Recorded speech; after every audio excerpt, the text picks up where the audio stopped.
The question is, how do I stop thinking about the past and how do I live in the present? How do I stop my depression, my mind going back into the past and ruminating on the things that have happened? The first thing to understand is that the mind always lives in either the past or the future. The mind always tries to take you somewhere, take your attention somewhere, in some imagination of the future, things that need to be done, responsibilities. You'll notice when you wake up in the morning, you're already thinking about all the things that you need to do. Your mind always goes somewhere. Or it starts retelling a story that you've lived again and again and again. The story of your mind is very important to understand. There's a lecture that we just released on Friday on the Nanak Naam YouTube channel, which was something that I filmed in Dallas, Texas, and the lecture is about happiness is within you. In that lecture, I go through in a lot of detail trying to understand how the story of the mind works. But in short, to help answer your question, the mind is always trying to make the situation better. And if the mind cannot make the past better, it keeps reliving it. Could I have done something different? Why did that happen? That shouldn't have happened. It shouldn't have happened to me. It's so unfair. It keeps going back into that past, and you need to, at some point, realize the hurt that that past is causing you now. The past has happened, but you cannot stay there. So what happens is the past becomes something that you carry, something that you now identify with, something like a rock that you write your name on and say, that is my past, I will choose to carry that every day. And I've seen this so many times. I've seen people come and introduce themselves to me and talk to me, and if I've never met them before, within a few minutes, within a minute or two, they'll tell me about something that happened 10 years ago. They'll say, 10 years ago, my dad passed away. 10 years ago, my relationship broke up and I'm still living in that. And I realize very quickly, oh, you're still carrying that. The question is now not, how do I not live in the past? The question is, do I choose to carry on lifting that burden? Because understand this, I cannot change the past, but I can choose happiness now. You can't change what's happened in the past, whether you're blaming someone else, whether you're unable to forgive someone else, or you're blaming yourself and you're unable to forgive yourself. You cannot change the past. But you can decide that this past, either I'm going to carry it with me every day so that I relive it every single day and I make my past my present reality, or I make a decision that this past cannot be changed, but it can be left. I can leave it. I can choose not to pick it up. I can choose that the past is what it is. All I can do now is accept it and choose to put it down. So as every day moves on, every day becomes one day that you're further away from that past. That now becomes your choice. Now, of course, there are certain circumstances where the consequences of those pasts are being felt in the present. And you also can't carry the burden of that, because the only thing you can say is, I am not that person who I was back then. Back then, I did what I thought was right. I did what I felt was the right thing to do. Even if now I think that is the wrong thing. Even if now I'm having to live with the consequences of that. Back then, I did what I felt was right. Who I am now is not who I was back then. I would not choose to make that same decision now. But right now, I can choose something new. What choice am I making now? Am I making a choice to carry that burden? Or eventually, can I choose to let that go? This becomes very difficult when we're talking about things like the loss of a loved one. Because sometimes we feel that if I let go of my loved one, that I'm somehow showing them that I don't love them anymore. So I'm going to carry that pain that I've lost them. I'm going to keep carrying that so that they know that I am not letting go of them. You can let go of the pain without letting go of the love. You can let go of the trauma without letting go of the connection that you had.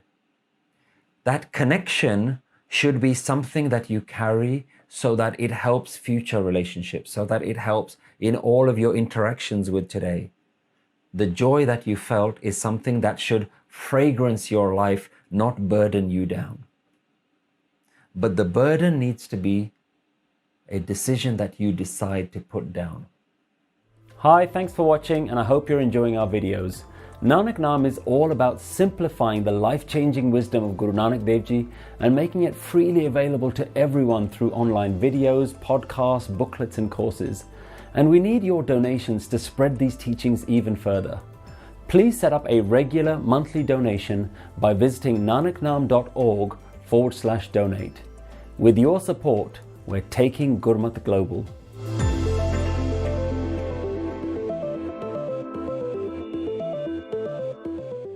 The question, what is consciousness, is really only a question that can be answered by someone who experiences their consciousness, to someone who is practicing the experience of experiencing their consciousness.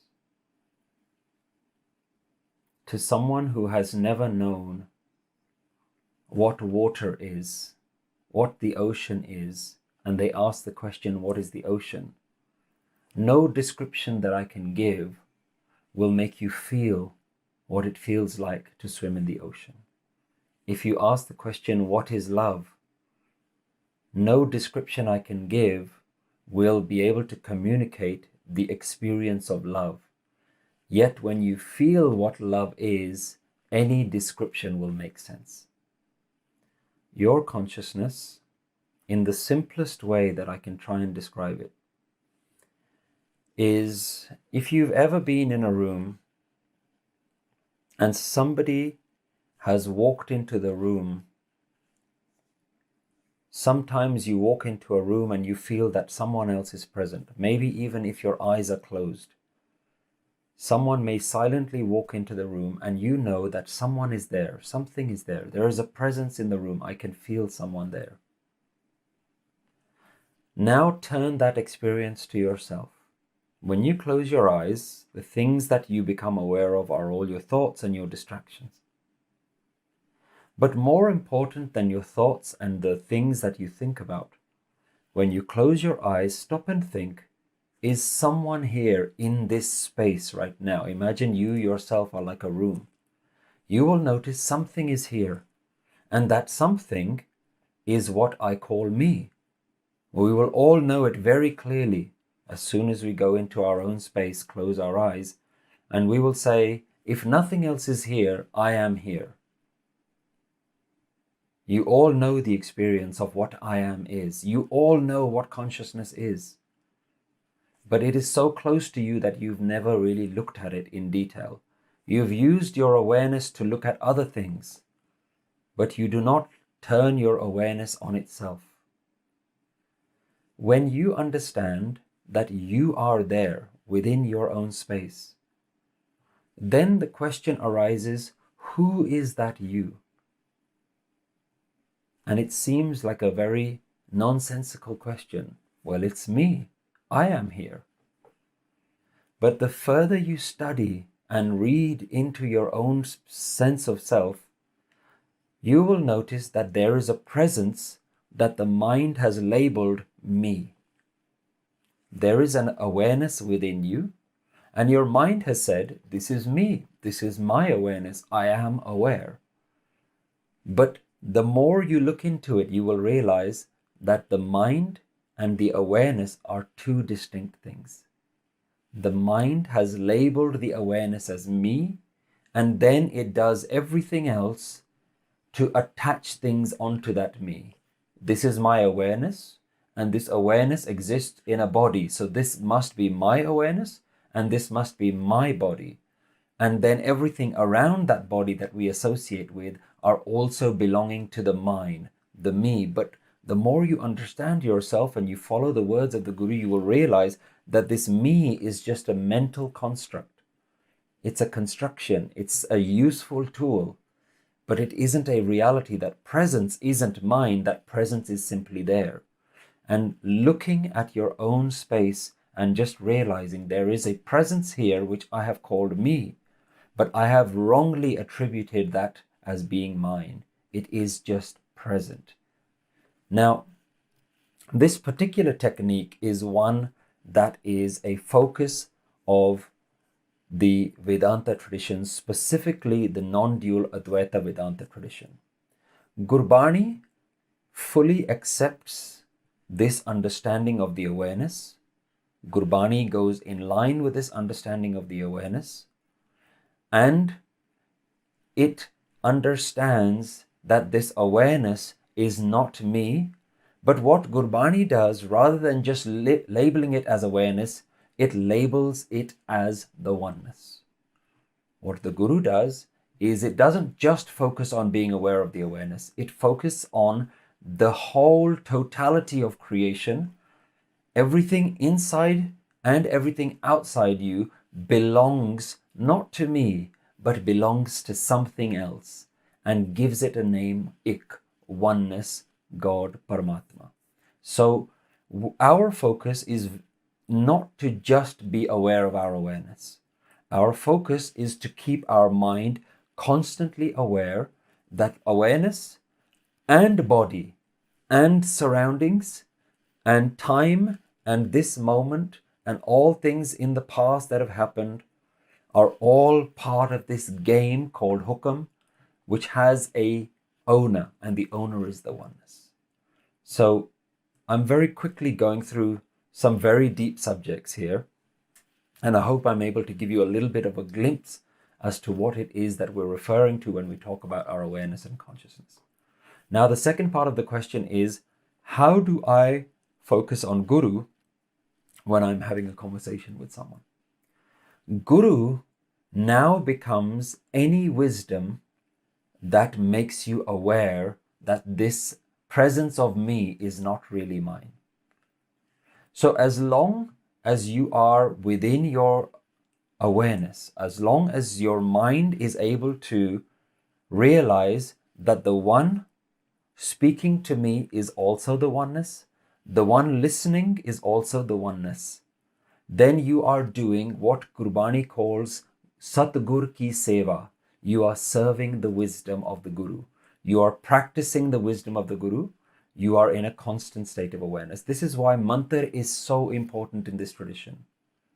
In the Guru's tradition, the Gurmat tradition, having a trigger word, a reminder word that constantly brings you back into realizing that all of this is the oneness. It is not the me.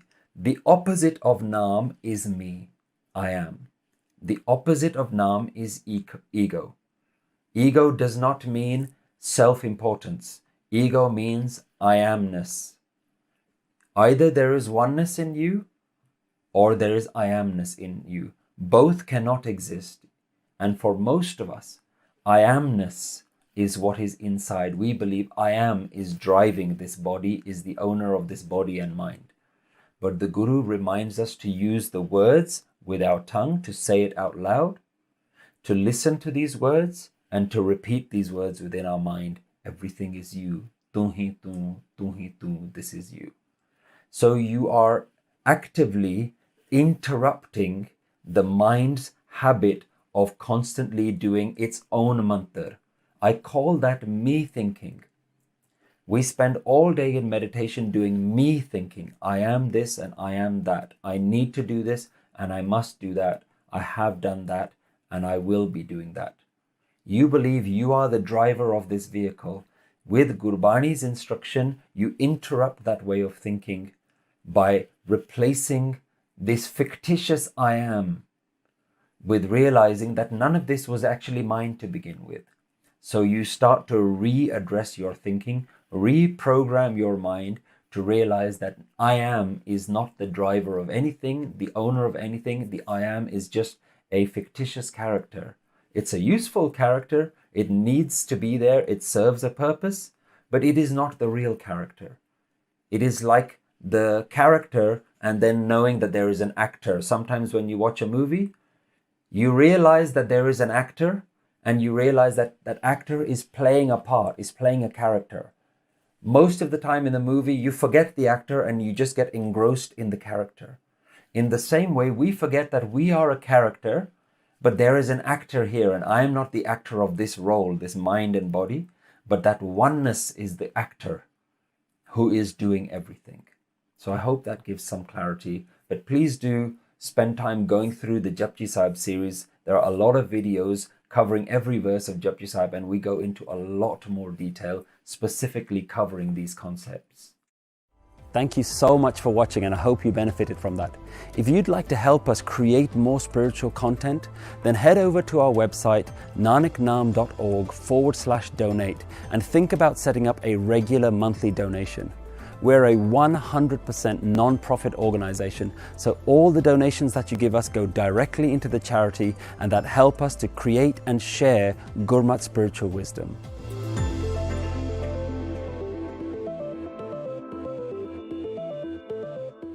Is spirituality your own personal internal development? Why do we need to go to an institution or a Gurdwara? The truth of the matter is that there's only one place that you need to go, and that is within yourself. And we hear these almost cliche lines so often: spirituality is inside you, bliss is inside you, go within yourself. And the fact of the matter is, most people don't know what these lines mean. They don't know what it means to go within themselves. They think that listening to you, finding the deeper you, going within themselves means listening to their mind, following their own mind, following their own passions, not listening to anyone else, being confident and being independent. And that's simply not what any of that means. So the spiritual wisdom has been the same for thousands of years. The only reason you need a spiritual guide, the only reason you need to go and spend time learning this wisdom from an institution, call it a Gurdwara, a church, a temple, a mosque, the only reason you go there, the only reason you read spiritual wisdom, you spend time with other people, is so that you can go within yourself.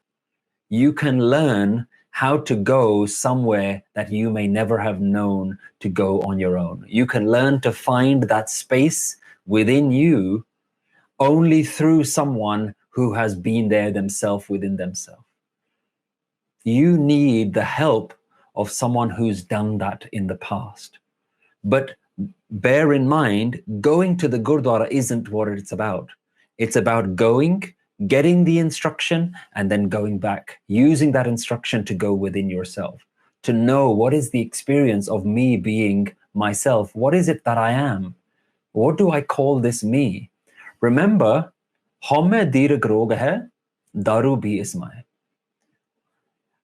The biggest disease of mankind is the self-identification, is the I am, the me, myself.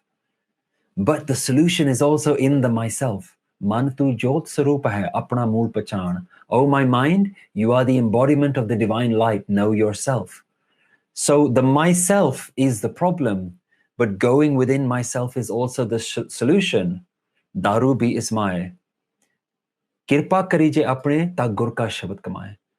Only the lucky people are able to find a guide who gives them the wisdom, the Guru's Shabad, the wisdom of how to go within themselves, how to find that tranquility beyond, behind, and through that mud of the mind, through that dirt of the ego, through all of those layers and layers of conditioning and self-talk and identification and attachment, all of those layers that you have within you, you need a guide that shows you how do you transcend those? How do you get past all of those? How do you find the truest nature of yourself? So you need a guru, you need a guide, you need other people to show you what they have found within themselves.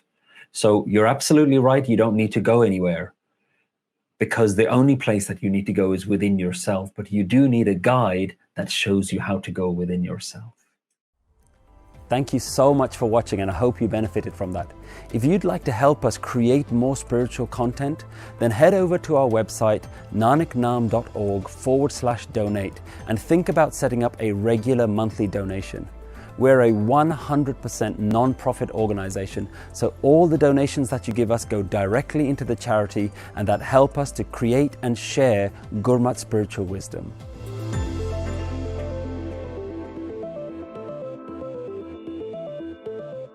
It's all down to incorrect thinking. Your thinking was that they belong to you. Your incorrect thinking was that they need to stay with you, that at no point do they leave you. So the question is, if I miss someone who has passed away, is it an act of attachment? Am I being attached to an emotion? There's a very fine line between love and attachment, and for most of us, we don't know how to distinguish between the two. When we experience the loss of a loved one, it can cause us so much pain and so much grief that we don't know what to do about it. We don't know how to overcome our grief, our emotional state that we're in right now.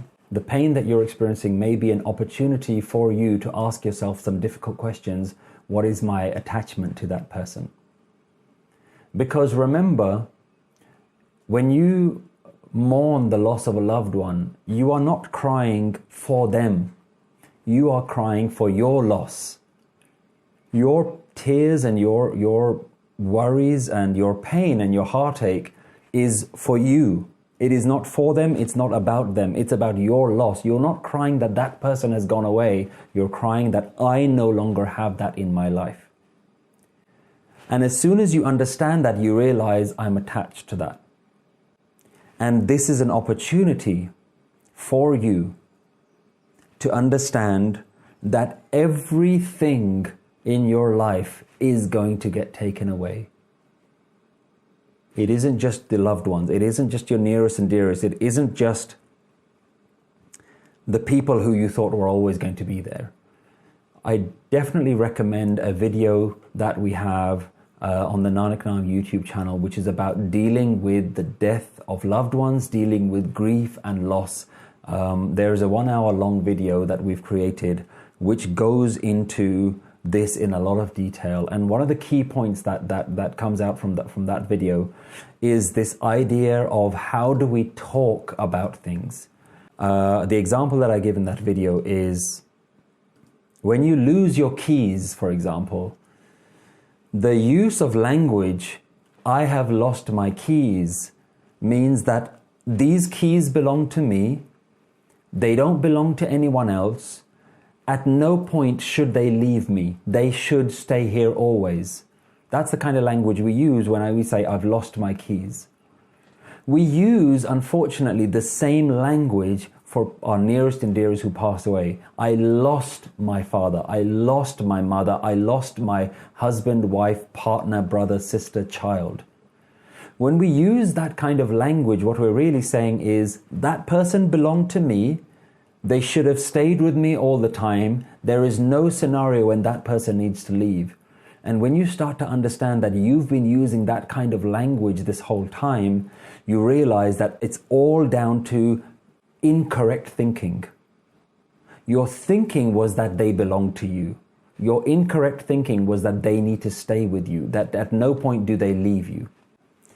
And the right way of thinking is understanding that everybody is going to leave you. Everything goes. Nothing belongs to you. And when you understand that, you start to very slowly start going through the grief process. So please do make sure that you watch that video about how to deal with grief and loss, and try to use some of the messages within there as a way to start healing yourself from something that's certainly a very painful process and a lot of heartache. But know this as well. Know that whatever you're experiencing, you will get through it. Emotions change over time. You will not feel like this forever. Know that, take comfort in that now. The question is just how soon can you bring that into your present moment reality? And don't judge yourself for needing to go through emotions. Don't judge yourself that having an emotion right now is negative. It's not negative to have an emotion right now, but you do need to think about carrying that emotion for the long term. Have the emotion right now by all means, but think about whether you need to carry that emotion for the long term. Thank you so much for watching, and I hope you benefited from that. If you'd like to help us create more spiritual content, then head over to our website nanaknaam.org/donate and think about setting up a regular monthly donation. We're a 100% non-profit organization, so all the donations that you give us go directly into the charity and that help us to create and share Gurmat spiritual wisdom.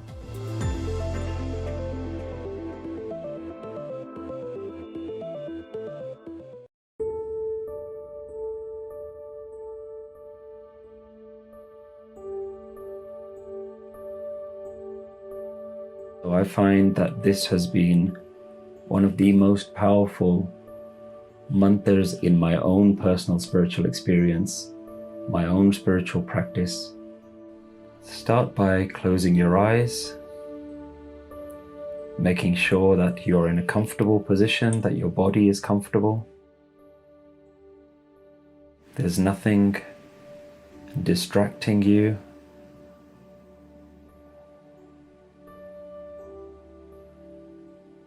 And simply start by bringing your attention to your breath and slowing your breathing down.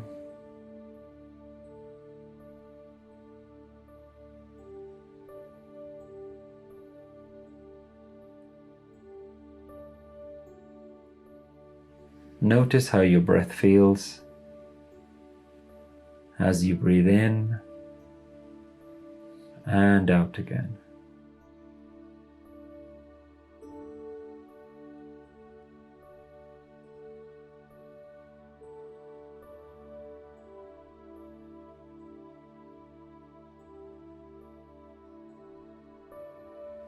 Use this time as an opportunity to allow yourself to let go. Let go of all the things that you need to do in your day and all the concerns that you have. Just give yourself a moment to relax. Each time you breathe out, use this as an opportunity to find some tranquility, peace, and quiet in your busy day.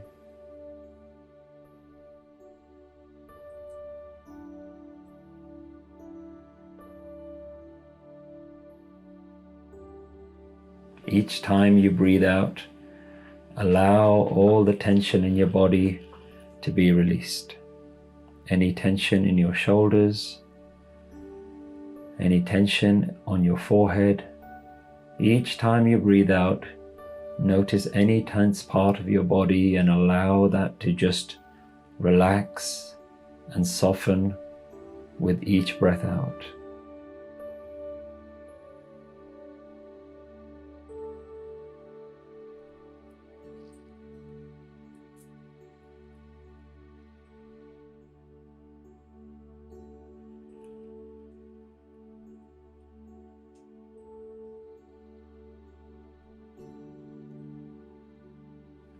At the beginning, we're not trying to achieve anything.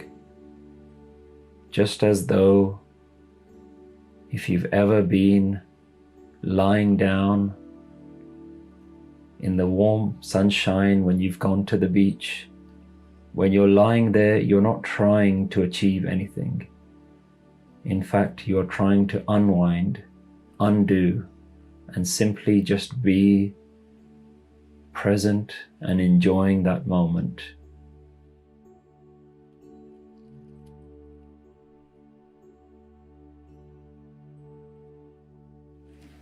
Let go of any expectations, any ideas of what you think meditation should be.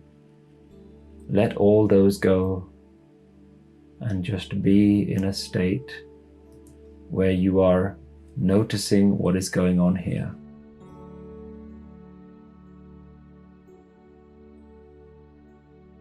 You feel what you feel. You are what you are. No ideas, no concepts, just presence.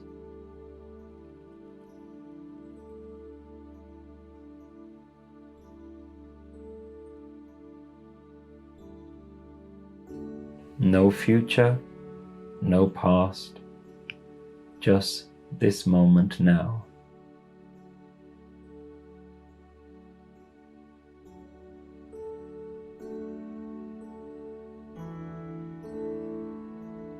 No desires, no regrets, just tranquility and stillness.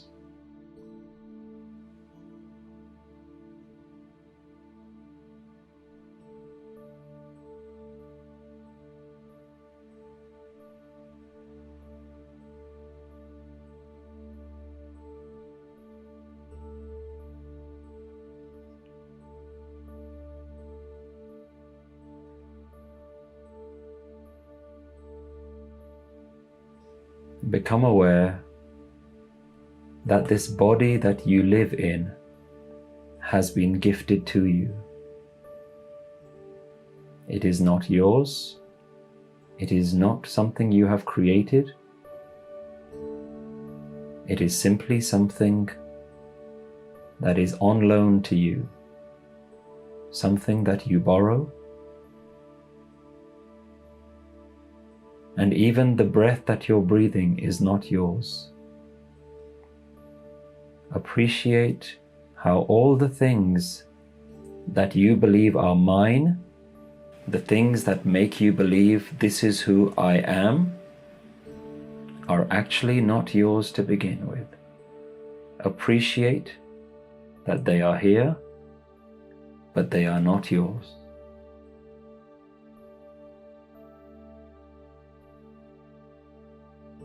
They are a gift from life, a gift from the universe, a gift from the energy of life that is called Om, the energy of life that is called Omkar.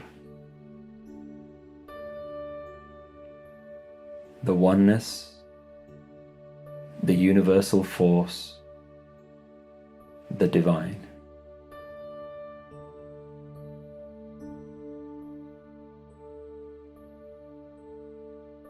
The deeper you go within yourself, you will realize that your thoughts are not even yours. Just as your body has appeared and has been given to you, just as breath is gifted to you, so your thoughts are also just appearing and disappearing. You are aware of your thoughts, but the thoughts are not yours.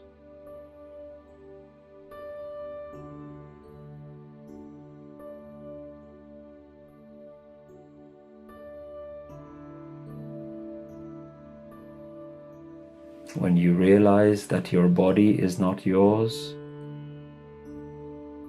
it is a gift. When breath is not yours, it is a gift.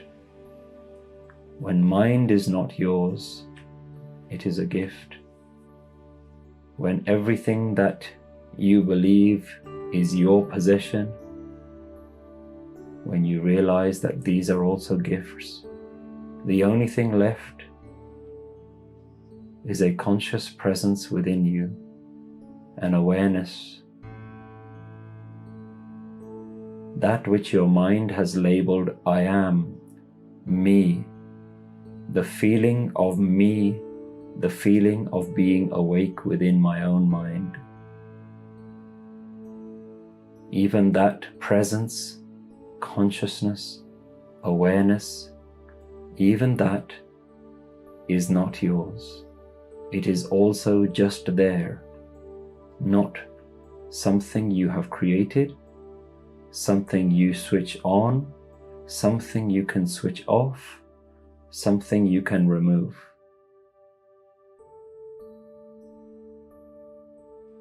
Just as your breath is involuntary, so your consciousness is also involuntary. It is there whether you notice it or not, whether you like it or dislike it, it is there.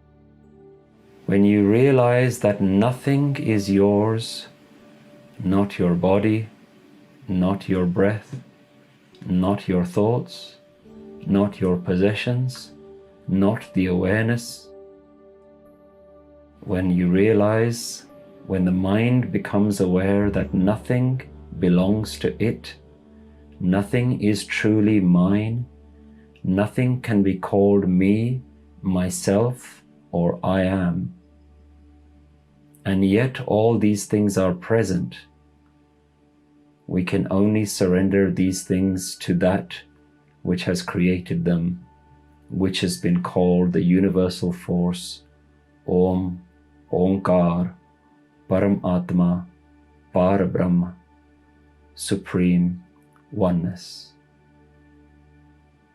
The only mantra that your mind has known for its whole life is me, myself, I am.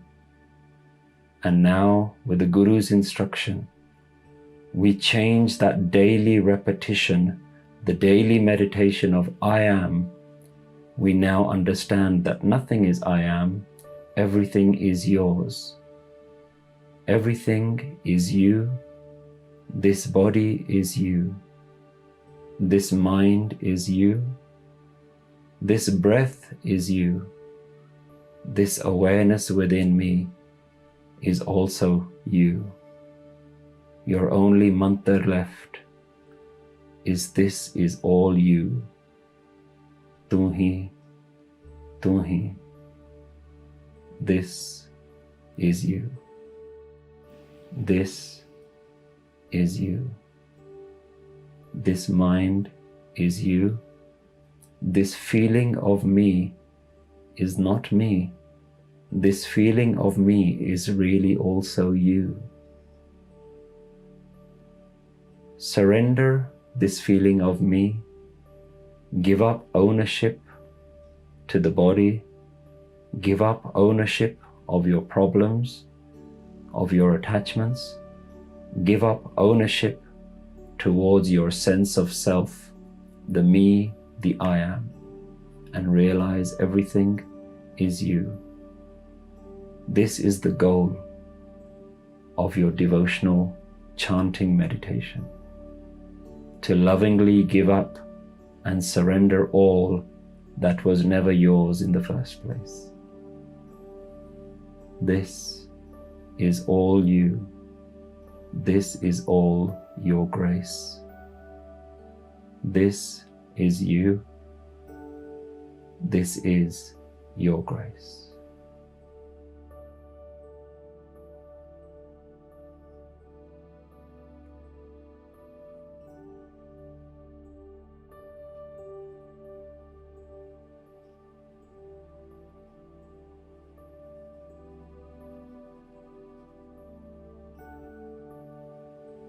Bring your attention back to breathing.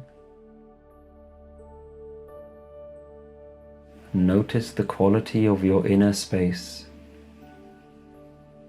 Notice if there is an emptiness, a peacefulness, and a freedom. It is neither happy nor sad. It is present. It is constant. It is blissful. Sat Chit Anand.